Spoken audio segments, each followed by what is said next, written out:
নমস্কার প্রিয় দর্শক বন্ধুরা, মিষ্টির রন্ধনশালায় আপনাদের সবাইকে স্বাগত। আজকে বানাবো নিরামিষ মোচার কাটলেট।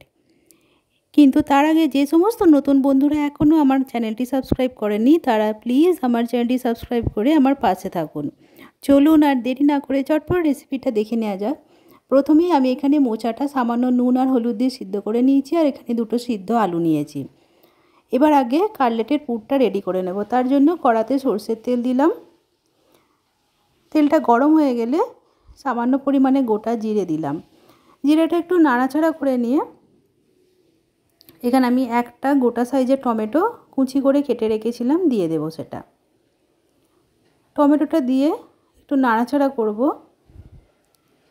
যতক্ষণ না টমেটোটা নরম হয় আর টমেটোর কাঁচা গন্ধটা যায় ততক্ষণ আমি টমেটোটা নাড়তে থাকবো। তারপর এর মধ্যে দিয়ে দেব 1 চামচ মতন আদা বাটা। আদা বাটাটা দিয়ে একটু মশলাটা কষিয়ে নেব।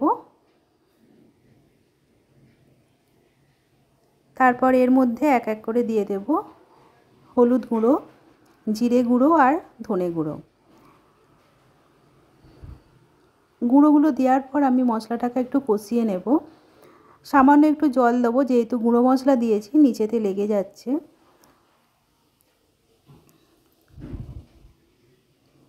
মশলাটা খুব ভালো কষানো হয়ে গেছে।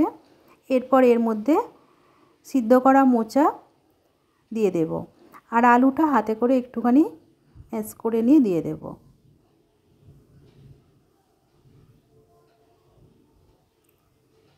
এই সময় গ্যাসটা একটু লো ফ্লেমে রাখতে হবে। এর মধ্যে পরিমাণ মতো নুন আর 1 চামচ মতন চিনি, আর আমি এখানে 5টা কাঁচা লঙ্কা কুচি দিয়েছি।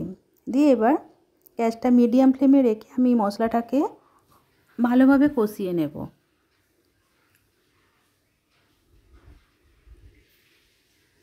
তারপর এটা বাইন্ডিং করার জন্য আমি এখানে 1 চামচের একটু কম চালের গুঁড়ো দেব।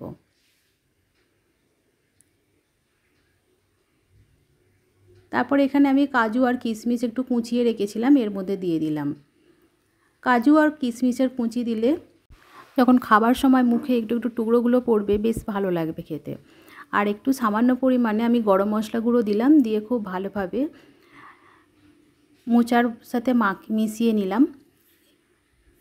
নিয়ে এবার রেডি হয়ে গেছে পুর। আমি একটা থালাতে ঠান্ডা করার জন্য রেখে দিয়েছি। আধ ঘন্টা পর আমি এখানে 2 চামচ পরিমাণে ময়দা একটা বাটিতে নিয়ে নেব, আর তার সাথে নেব 1.5 চামচ পরিমাণে কর্নফ্লাওয়ার। সামান্য একটু নুন আর গোলমরিচের গুঁড়ো দিয়ে আর একটু জল দিয়ে আমি এটাকে একটা পাতলা ব্যাটার রেডি করে নেব।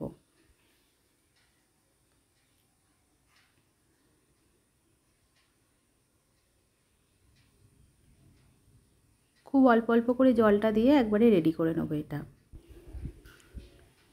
ব্যাটারের ঘনত্বটা ঠিক এইরকম হবে দেখুন।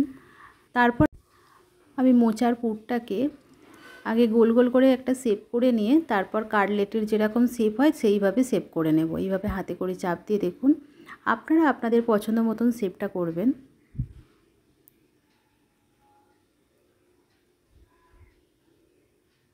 হয়ে গেছে মোটামুটি একটা কাটলেটের মতন শেপ। তারপর আমি কর্নফ্লাওয়ার আর ময়দার গোলায় ডুবিয়ে ব্রেড ক্রাম্বে মাখিয়ে নিয়ে আর একবার কর্নফ্লাওয়ারে ডুবিয়ে নিয়ে ব্রেড ক্রাম্বে মাখিয়ে রাখবো।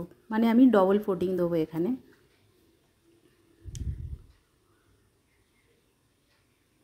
একবার দিলেও অসুবিধা নেই, কিন্তু ডবল দিলে একটু মুচমুচে হয় খেতে আর অনেকক্ষণ বেশ কুড়মুড়ে থাকে।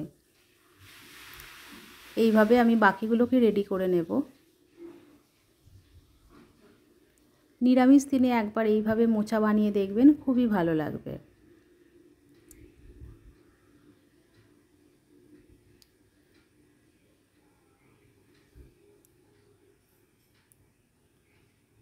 আমি সবগুলো ঠিক একইভাবে রেডি করে নিয়েছি। এবার ভাজার জন্য আমি কড়াতে সাদা তেল গরম করতে দিয়ে দিয়েছি। তেলটা গরম হয়ে গেলে আমি দুটো দুটো করে ভাজবো। তেলেতে দিয়ে দিলাম।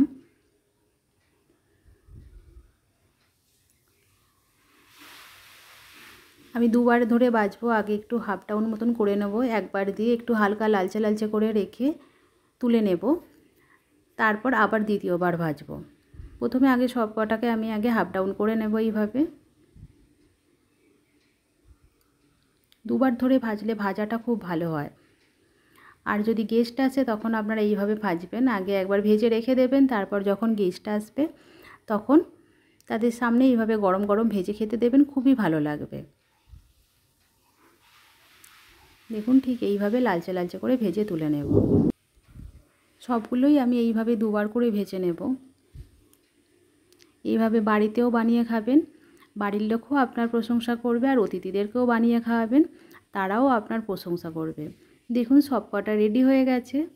আপনাদের যদি আমার এই রেসিপিটা ভালো লেগে থাকে তাহলে প্লিজ একটা লাইক দিয়ে দেবেন, আর কমেন্ট করে অবশ্যই জানাবেন এই রেসিপিটা আপনাদের কেমন লাগলো। আর প্লিজ প্লিজ আমার চ্যানেলটি সাবস্ক্রাইব করে আমার পাশে থাকবেন আরও নতুন নতুন রেসিপি পাওয়ার জন্য।